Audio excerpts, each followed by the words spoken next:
you, That's all you right. can't move. I was looking through That's it. a noisy chair you got there. All right. How about I stand up? It's going to be a long time. Okay, I want you to state your name and your affiliation. Hi, my name is Tracy Delgatto, and I'm a sergeant with the Brownwood Police Department in Brownwood, Texas.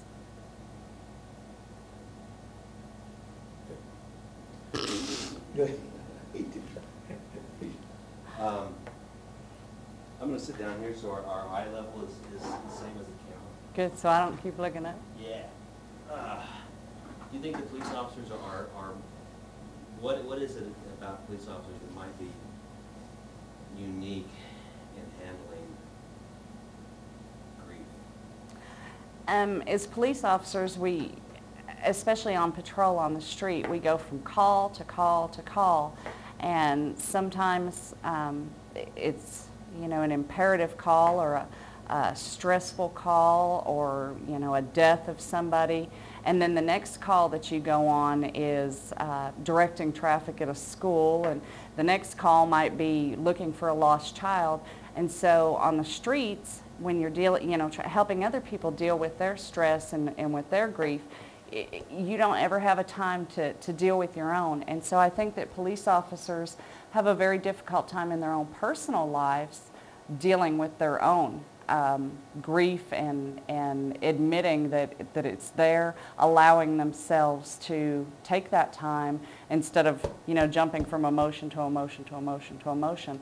Actually just being able to feel for themselves is very difficult. Do you think that being a police officer makes you more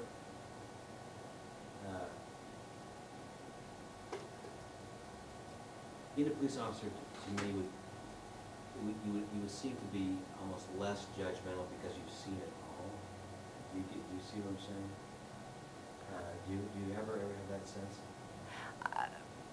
I think probably being a police officer makes you more judgmental because you see the worst of the worst all the time. So I guess you become cynical and you almost expect that it's going to be the worst of the worst each time. How do you go? How do you deal with that on a day-to-day basis to keep your spirits right and the ideals that you went into the job originally for? How do you keep those ideals? Well, I have to keep reminding myself that I joined the police department to be able to help people, and I have to keep reminding myself that there are good people out there. We just don't see them on a regular basis. I try to keep a sense of humor. You know, most police officers have a pretty sick sense of humor, but it does help with the stress and with the things that we do see and deal with. But I also go home to my family life, and I'm now married to another police officer, and once I walk through the door, I know that I don't have to deal with the day's work. I can go home and be Tracy the wife, Tracy the mom, you know, and just relax and be me. And you weren't afraid that you were going to end up talking shop all the time? There's times where we do talk shop a lot of times, but we have so many other interests together that, I mean, when we do talk shop, it's natural and normal, I think, for both of us, but we transition very well into other things like dancing or the football game, or, you know, what our children's events are. We're able to transition back into mom and dad very well. By not judgmental, I kind of mean that you no longer are sort of shocked by things that would on any given day would be the thing that I would be talking about for the rest of the month or something. You see on a daily basis, and you just become sort of numb to the not numb to it, but you just kind of expect this craziness of life, I guess, and it doesn't. Can you still be shocked? Or? Oh, I'm still shocked. I don't get the adrenaline dumps or the adrenaline rushes that I used to, but there are some things that still shock me. Even I can't believe somebody has done something. Just recently we had an incident that I'm still kind of shaking my head over how somebody could be so cruel and so mean to be able to commit a crime in the manner that they did. So. What was it? Do you mind asking? It was a man who murdered his wife, put her in a dumpster, and had her body was dumped in the local landfill, where she was pushed over the edge, and they were grading the trash when the men at the landfill found her body. And I just think what a horrific death, and what a terrible, terrible place to leave somebody's body. You know, I think everybody deserves better than that. Are there things about the job that you thought were going to be easy that were hard, and things that were hard that you thought were easy? Yes. Of course, when I first started, I figured I would come in and change the world. We know that doesn't happen, or I know that doesn't happen now. I think probably one of the most difficult things that I've had to deal with is being a female, and I have to continually prove myself over and over and over. Every day, every new officer that comes in the department, I have to prove to them that I can handle myself, that that I'm their equal or above as a supervisor. And the officers that are male, the male supervisors, don't have to do that. So. 19 years ago, that was, you were on the frontiers there, weren't you? Yes, sir, I was. What was that like going through the academy? When I went through the academy, I was actually the only female that graduated, finished the academy. There were several others that started that dropped out of the academy through various stages. And so I was just the token female and just one of the guys. The academy was actually not very difficult for me. The schoolwork and the physical parts weren't difficult for me. It was actually coming onto the streets and proving myself, that was difficult.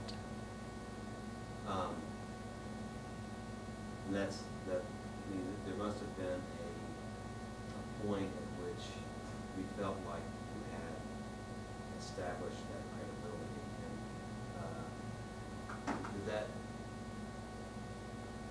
it seems like that would unfortunately require you to do something that's really tough instead of maybe perhaps brave.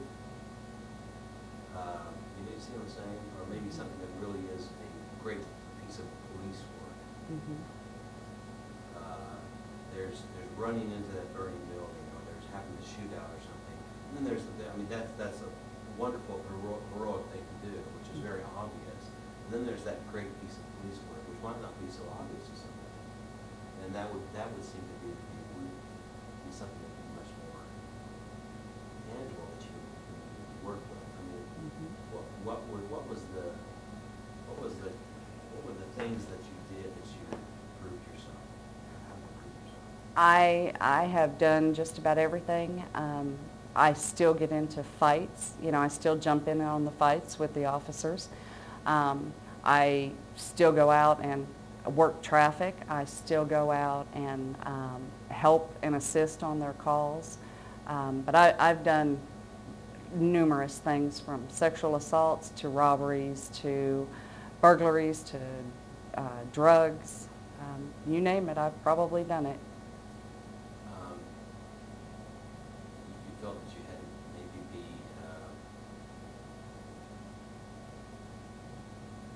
have you ever allowed yourself to show emotion that the male could maybe get away with? Or have not allowed yourself to do things that the male could probably get away with? I used to just, cut off all the emotions and just kind of hide from it. I don't anymore. Of course, I've been there for 19 years, and I don't have, you know, I don't have the fear of ridicule that I think that I used to have. And at this point, you know, I'm secure in my position and secure with the department. I run a shift, have a very good relationship with the officers that I work with, and so I'm able to be a little more lax with my feelings or my protective coating that I used to have to wear. How much are you able to handle problems now, as opposed to when you started, like in Andy Griffith, where you just use common sense and you would go in there and just kind of solve a problem, or you know, rigidly apply the law to? Are you still able to do it, or are those days gone, or? I actually think I probably get better as the years go on, because I am calmer. I do have a lot more common sense. I have a level of maturity that allows me to go in and take a look at whatever the case may be that we're working on, and to calmly be able to start picking out the elements and start, you know, delegating items or chores to the other officers. And with the years of experience that I've had, I can, you know, I can look at something and say, oh, you know, we worked a burglary just like this, or a string of burglaries like this 15 years ago. It was so-and-so that was committing them. Wonder if he's still in jail. You know, so I do benefit greatly from that, from the experience that I've had. This is going to be a hard question to answer, but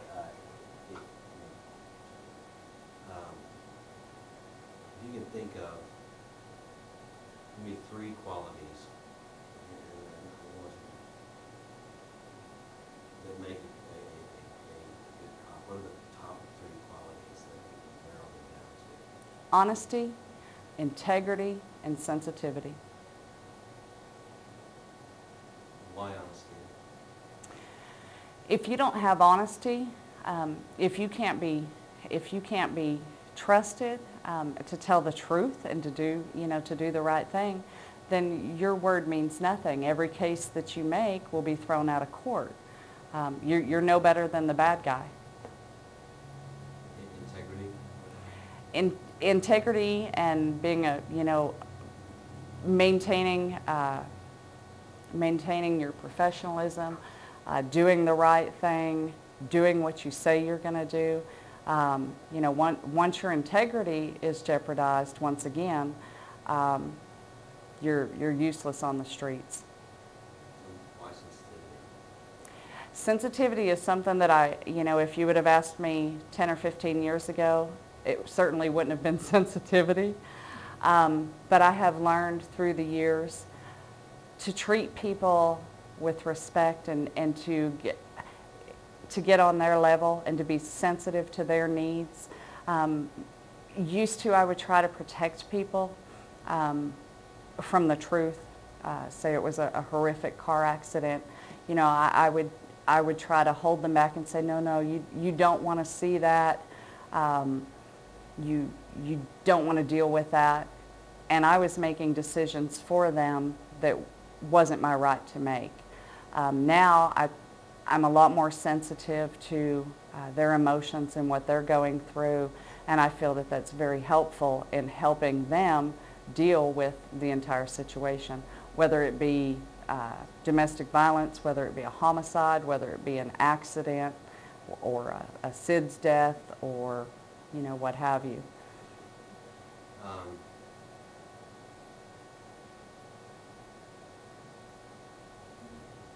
Give a new recruit police officer some tips for handling someone who is just something that's just terrible has happened to them or someone they love, and they just found out, and they're just either panicking or first of all, tell me what do most people do when they have experienced, just found out something that they have is life altering or something? What do they do? I mean, I have a lot of experience. there's never a, everybody does this. You know, everybody acts differently, and that's the awful thing, is you can't just put your finger on, well, they're going to do this at this minute, and they're going to act this way at this minute, and then you can do this to make them better at this minute. It doesn't work like that. You know, we're all different, and we process things differently. You know, I've had some people pass out and faint when given awful, terrible news. I've had some people, you know, break down and cry. I've had some people punch holes in the walls. I've had, you know, I've had some people not change their outer emotions at all, to where I could tell at all that there was any difference. So there's, you know, there's no stereotype. Can you ever tell from, you have to size up the situation before you go in there. Right. Can you ever get an idea about what their reaction's going to be? Usually once I'm in there talking to them for a few minutes, I've had enough experience with, not just as an officer, but with people, to be able to handle, however, to be able, me, myself, to react to whatever their action is. But you know, just initially walking in and starting to talk to them, no, I don't know how they're going to react. What would you, what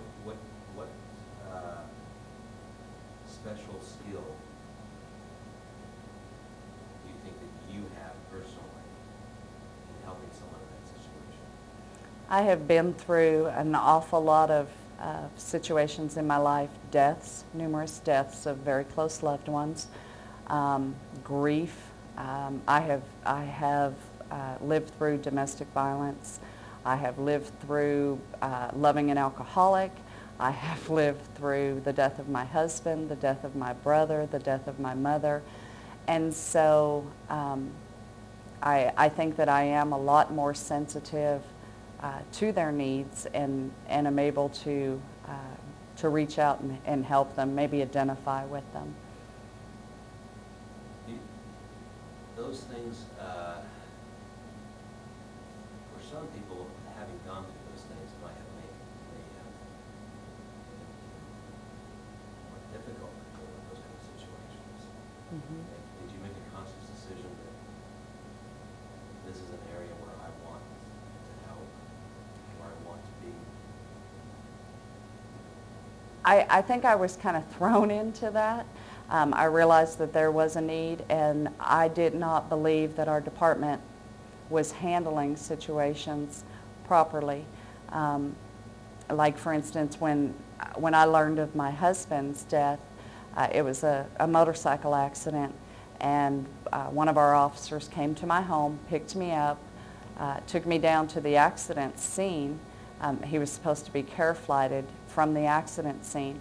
Well, being an officer does not always, actually probably works against you if you're involved and it's one of your loved ones, because of all the things that you know that the general population, general public doesn't know. Well, I knew that the aircraft should have already, the helicopter should have already lifted off, and when we arrived it was still on the ground, so I knew that there was trouble. I also knew that the officer scanned out all the other radio traffic on the radio, so I knew that was a sign of trouble. So we had all these things working against me.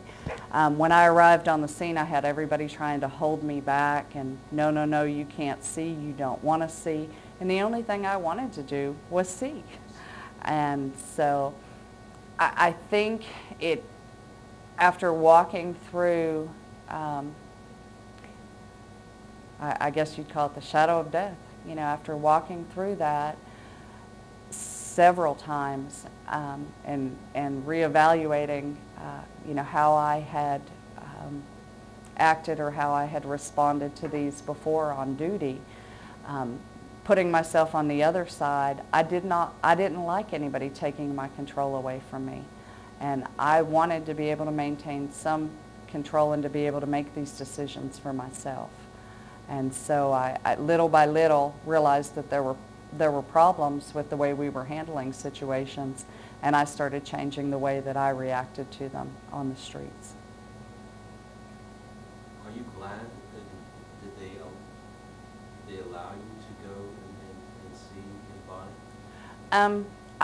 I fought my way through the firemen. I pushed one of them backwards and punched another one in the face. And I mean, it wasn't pretty, and I'm not proud of what I did, but I was able to get onto the back of that ambulance, and I was able to see him while he was, even though he was sedated and they were giving him CPR, and you know, I think I knew at that point that he wasn't going to live, but I was able to see it, and I think that gave me just a little bit of a head start on dealing with what was coming, the trauma that was coming.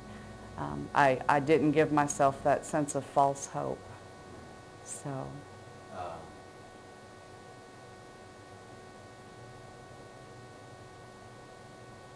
So it was important, and now you bring that to the department.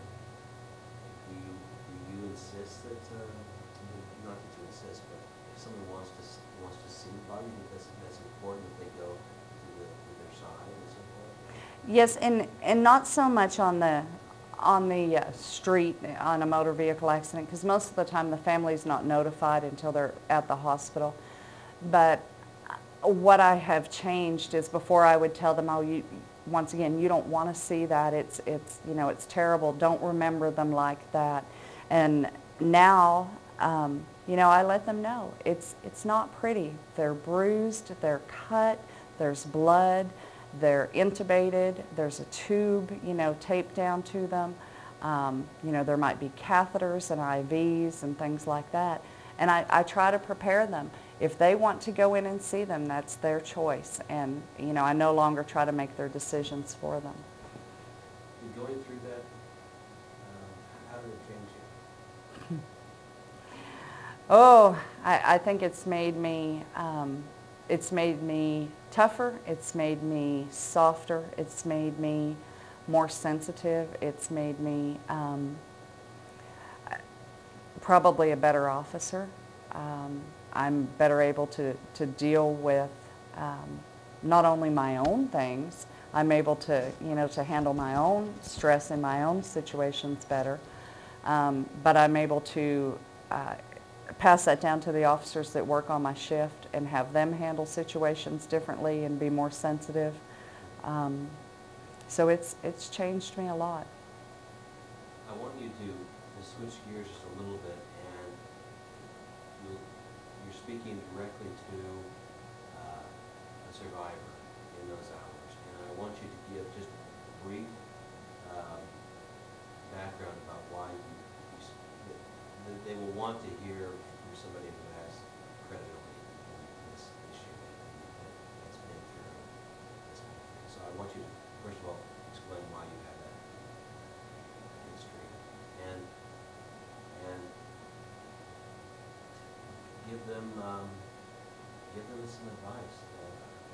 They're at home, they're alone, they're in those just sort of empty hours. Do you want me to, tell about his death, or what do you want? What do you want me to? Just briefly, I want you to explain why you've had that experience and you've been where they are, Mm-hmm. and give them what advice you have. Okay. Most recently, my husband was killed 4 years ago in a motorcycle accident. He was not a police officer, but I was. His death was absolutely devastating to me. He was the breadwinner of the family. He was my heart, my soul, my rock. He was everything to my children. And I thought at the moment that his life ended that mine did as well. And it was very, very, very difficult through the next probably year. Every day I woke up a different person. I walked through grief. I went through every stage of grief that there is, not once, not twice, many, many, many times. I read every book possible on trying to get through this and trying to be normal again.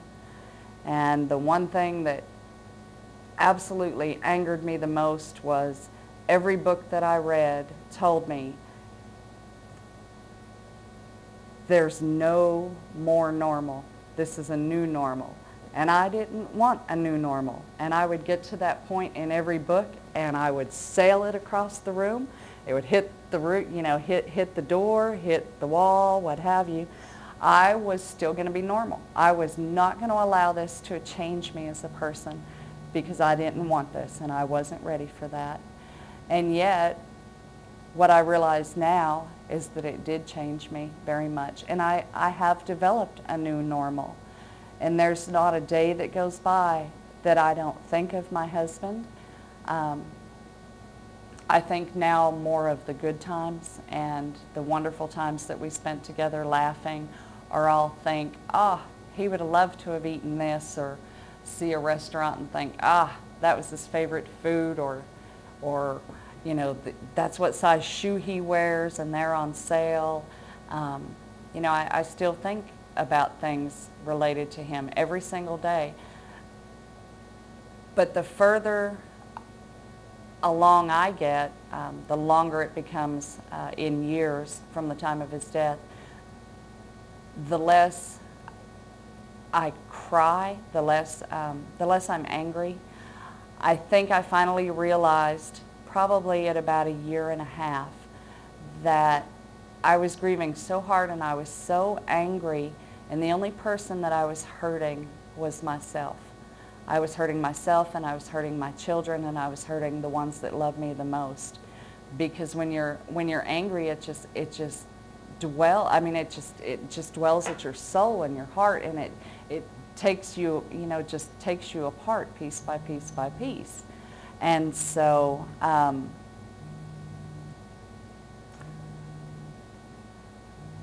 things buzzing.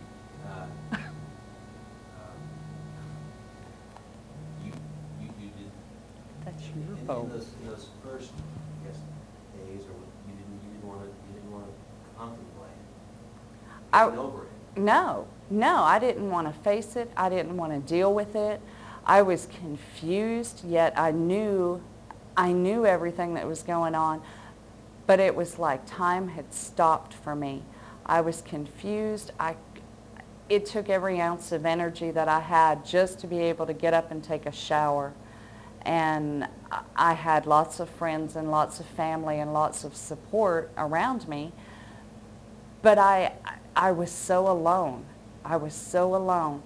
And what I felt like was that 2 weeks after his death, when I'm left there all by myself trying to develop my new normal that I didn't want to begin with, everybody else was hopping back on the merry-go-round, and they were going on with their lives. And nobody was stopping to allow me just to fall apart and grieve. And they wouldn't stop the world for me. And I was very angry about that. I was very, very angry, and still very confused about what just happened, and my whole world has changed now, and how can everybody else just go on with their life while I'm hurting so badly? If it's impossible for someone to, not impossible, but very difficult for someone to, you know now that you were able to look back on it.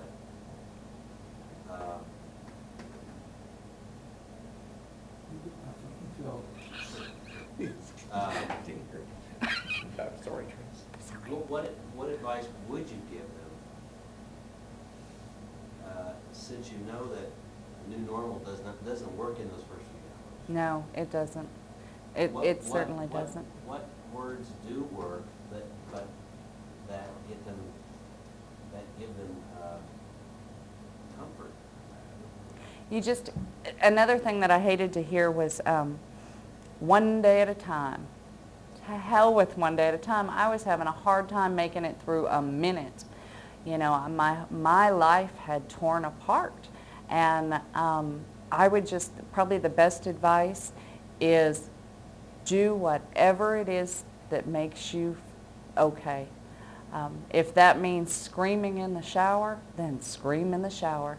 If that means punching the pillow, if that means going and running 5 miles at midnight, if that means staying in bed for 6 hours watching the Oprah show, Do whatever it is that brings you comfort. Whatever it is, do it. And know that you're eventually going to get through this. The pain does ease. You never get over it, and you never forget, but it does get easier. Do you feel like you've become, in some ways, a receptacle of his dreams and hopes and so forth? I think I have. I had a very unique marriage. I had the fairy tale romance. We loved each other. There wasn't a day that went by that I didn't know how much he loved me, and vice versa. And so I think one of the reasons that I had such a hard time getting through with this is I was 35 years old when he died, and I kept thinking, I'm too young to be a widow. I'm just absolutely too young to be a widow. This wasn't supposed to happen to me.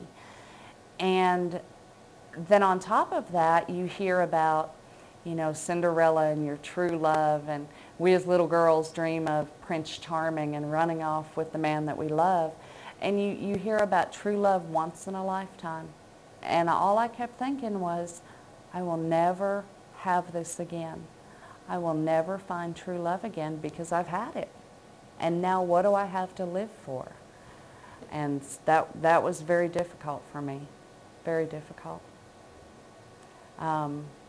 I have since learned that true love doesn't just come around once in a lifetime.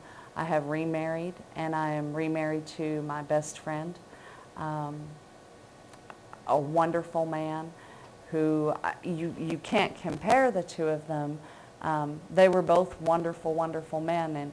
And one thing that is so similar about both of them is I've never heard anybody say a bad word about either one of them.